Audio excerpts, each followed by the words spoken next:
In the criminal justice system, the people are represented by two separate yet equally important groups: the police who investigate crime and the district attorneys who prosecute the offenders.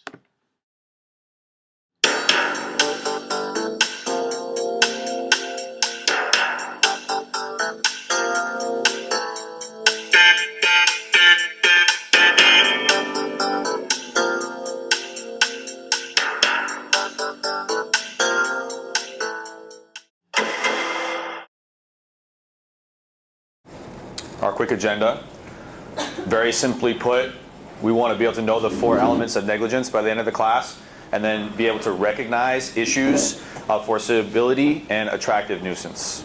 Okay, we're going to try to squeeze in 5 activities. I'm going to try to stay on time the best I can. Activity 1, definitions. 2, we're going to explore issues. We're going to check out some pictures and explore some issues. And you're going to do that independently. Then we're going to talk about some more definitions. Activity 4, we're going to go into different elements, and you're actually going to work with your teaching pairs at that point, so be ready for that. And then activity 5, as a whole group, we're going to explore how to problem solve some of the issues that we're going to see. All right? And then just to put it out there, Monday, we're doing our mock trial, so there's an email that's going to follow as to whether you're a defendant or as to whether you're the plaintiff, and that's going to be based off that case that was in your liability packet. So for Monday, that's what you're going to need to do, and we will send out a follow-up email to clarify exactly what you need to have ready for Monday. All right, so you have a little bit of time to prep that.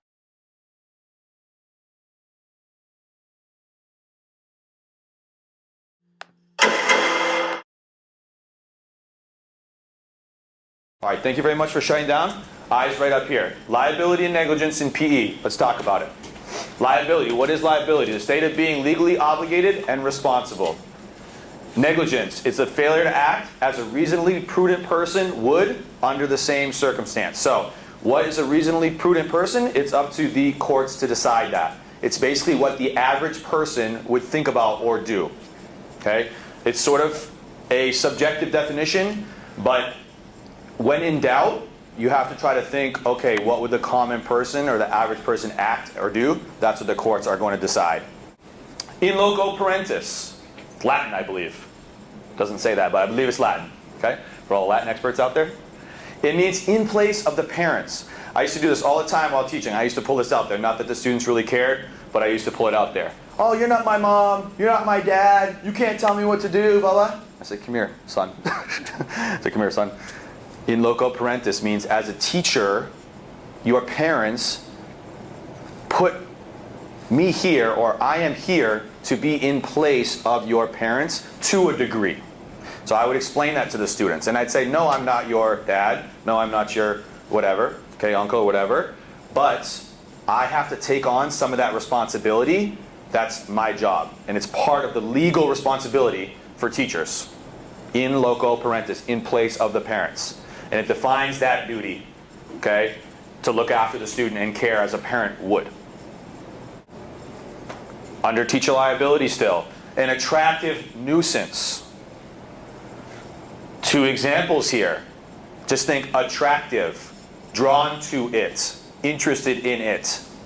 Something that is attractive to a child or any student you have that attracts curiosity and then may be inherently dangerous. Okay? If you have a lollipop in your pocket while you're teaching, that may not be an attractive nuisance. It may be something that is attractive to children or sparks curiosity, but it's not potentially hazardous to them at the moment. They're not going to get hurt by it. However, an open pool with no cover is an attractive nuisance. Because what are the kids going to go over and do? They're going to run over to it. They're going to try to look in it. They're going to try to, oh, look how deep it is. Okay? And they're going in. Same thing with a trampoline. How can you resist jumping on a trampoline when you see one? You can't. Kids can't. I can't.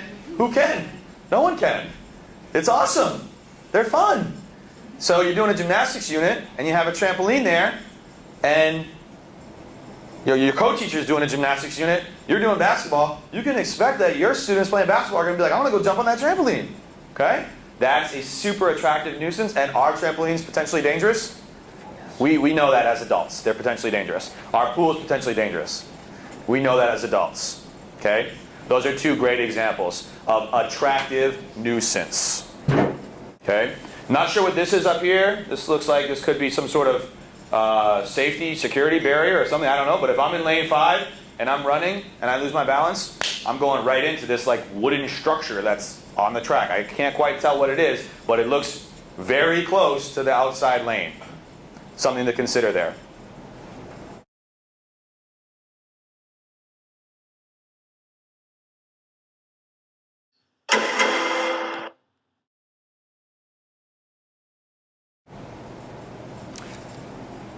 At this point, you may fold up your computers, and I want you to pull up your homework. And on your homework, at the bottom, I'm going to put up 2 pictures. Picture 1, that's fine if you're doing it on your phone or your iPad or your computer, either one. The first picture is wrestling mat. The second picture is archery range. Under each title, just at the bottom of your homework, okay? We're moving to activity 2, which is identifying issues. List a minimum, please, a minimum of 3 issues that you see with each of those pictures. Any questions about those instructions? Joey, how many for each question? 3. 3. Lucy, what are the 2 pictures called? Wrestling mat. Is that helpful? Yes. Okay. Wrestling mat and archery. And here are the instructions again.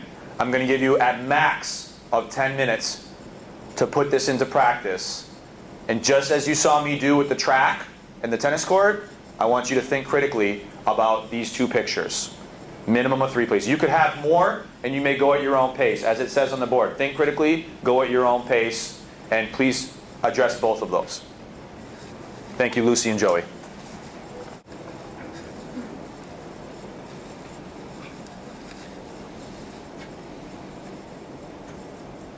Good job, Lucy. Sentence form, no problem.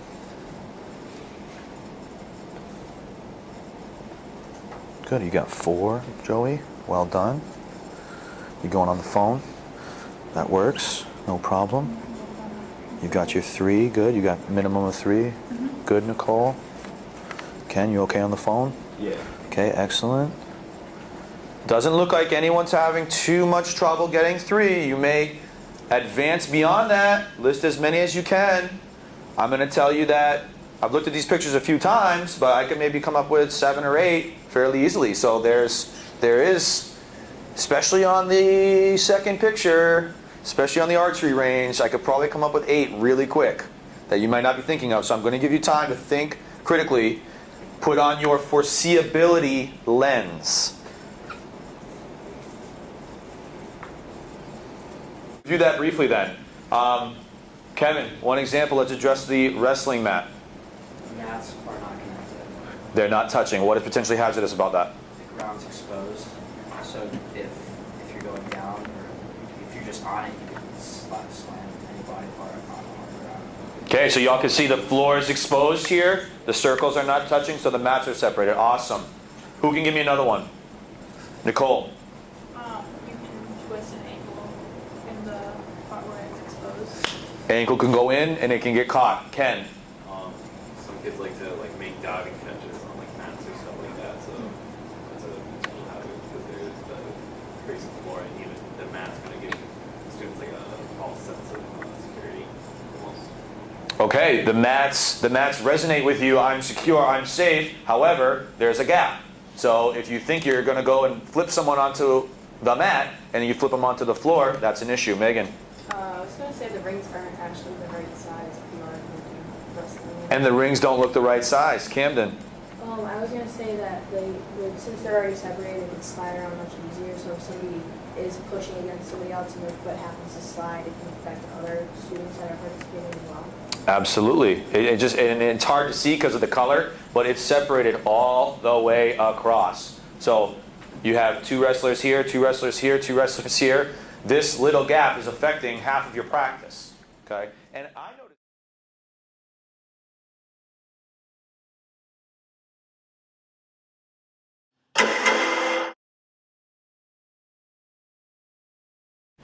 Here's what I need you to do right now. I'm going to ask you to either turn to your neighbor or actually physically go to your teaching partners. You're going to work with your teaching partners. You're in pairs of 3, that's fine. You can do like a little triangle, that's fine. One partner is going to attempt to define and explain in their own words those 4 elements. And then the other partner is going to be the observer. And you're going to pull your homework up, and this is question 2 on your homework. So you all should have that already answered in front of you. So that's question 2. Pull up question 2, unless you're the one that's on the up to bat here, okay? All right. So Kyle and Jess are partners. Kyle has the question 2 definitions pulled up, and his answers. Jess is on the hot seat. Jess has to try to explain in her words. And what's Kyle going to do as the observer? Give feedback. Give feedback. What else? Listen. Be an active listener. What else? Anybody?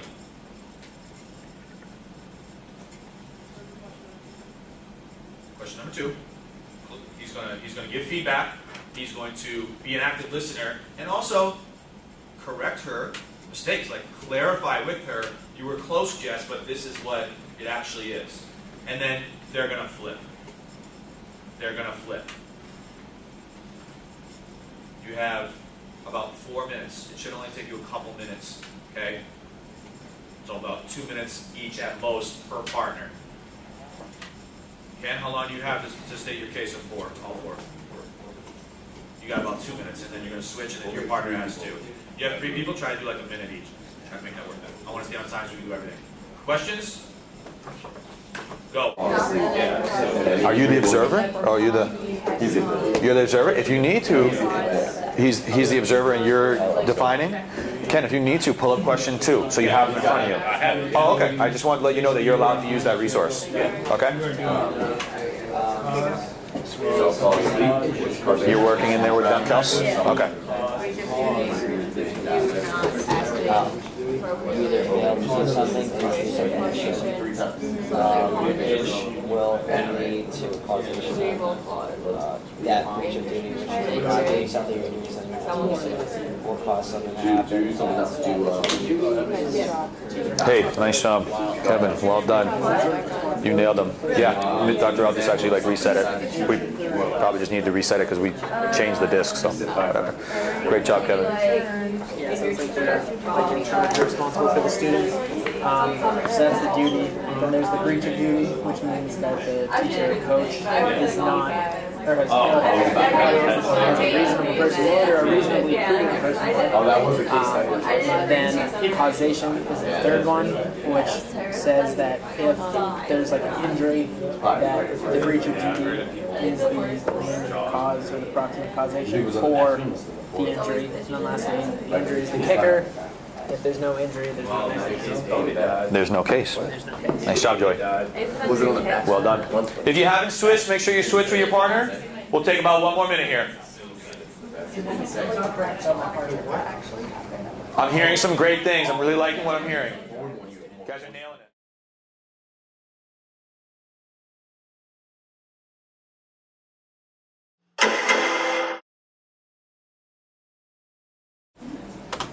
We have 6 minutes to explore activity 5, our last one, which is problem solving. Let's explore some problems and decide how we as a class would address these problems. We're going to ask the question, what is wrong? We're going to check out if there's any foreseeability or inherent risk issues.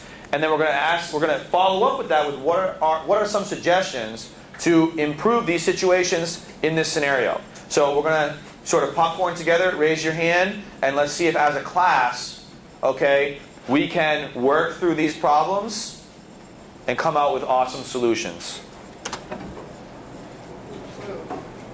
Megan. Okay, so the bench is too close. What are you going to do? Move it. Move it. Where? Move it all. You probably move it to the, if there is any stuff on the other side, like room on the other side, move to the other side. Because on the inside, usually you'll do your javelin and stuff like that, so you won't be able to move it closer into the field. If this is here, then what? Then what? Then what? That's what we're doing right now. If I move him to the inside, I'll probably be in the way of the javelin or the shot putter, whoever's on the inside, or the scorekeeper or the timekeeper or the gun guy or whatever. So I'll move them to the outside where there's probably just spectators so they can sit and watch. What else? Kyle. The hurdles are out in the open and that will, Well, what are you going to do? Have them in the gym? no, you can lock them up on the outside of the fence.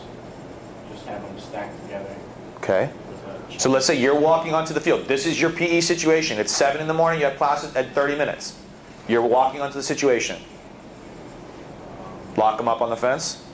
If you're going to have a class with, You have a class that's using the track. and you're using the hurdles, then you can set them at the low standard if you're that far in your track. Okay. class. He's saying they're high. They should be lower. What are those called? Lucy. Being attractive distraction.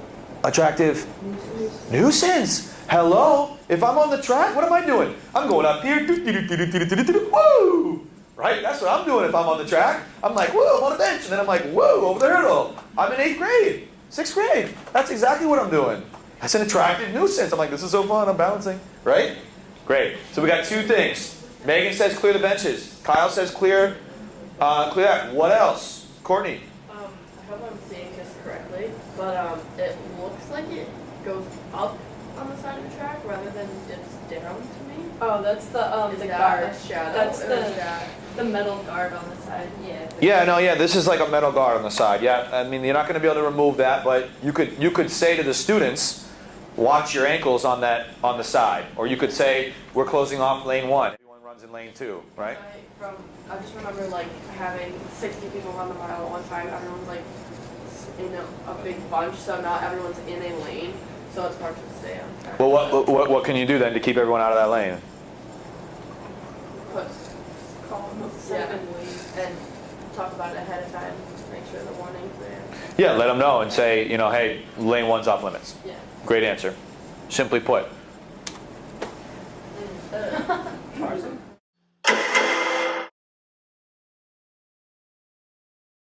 Getting you out of here right now.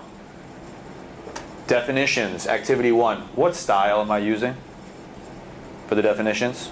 Teaching style, which we went over. I would say Think about it. For the definitions, activity 1. First 5 minutes of the lecture. Command. Activity 2, where you identified issues on your own.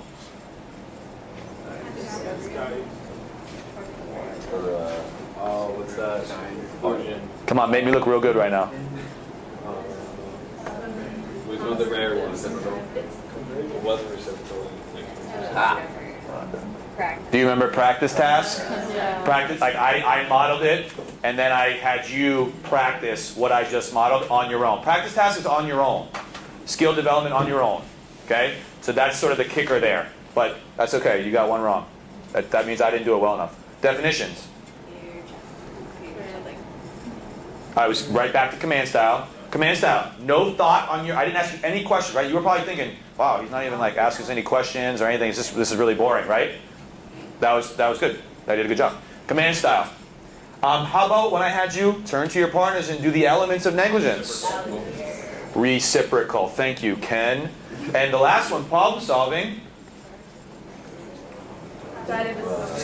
Yes. Yes, guided discovery, GD.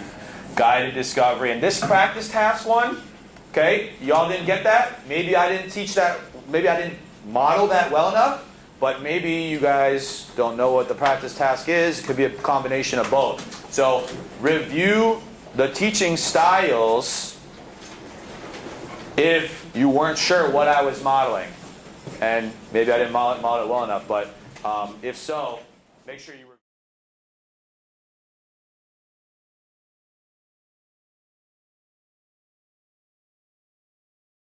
I mean, I'll be on your team. I just like the color red. I love red. Hi. What am I talking to? No. Christy? Yes? Christy? Smile, you're on camera. Except I can't see your face over that thing. You're too short. I can't see your face. Literally, all I see. All I see is your eyes. There we go. There she is. Going down, blue team. Everybody's reading now the article. Possibly. Did you see the video? I know. Means what's that thing? No, I did not see the video of the PE teacher who dragged a student into the pool. I think I'd like to see that. Are you held negligent if any of these are not here? Don't answer that. Woo! I'm like, whoa, I'm on a bench. And then I'm like, whoa, over the hurdle. I'm in 8th grade.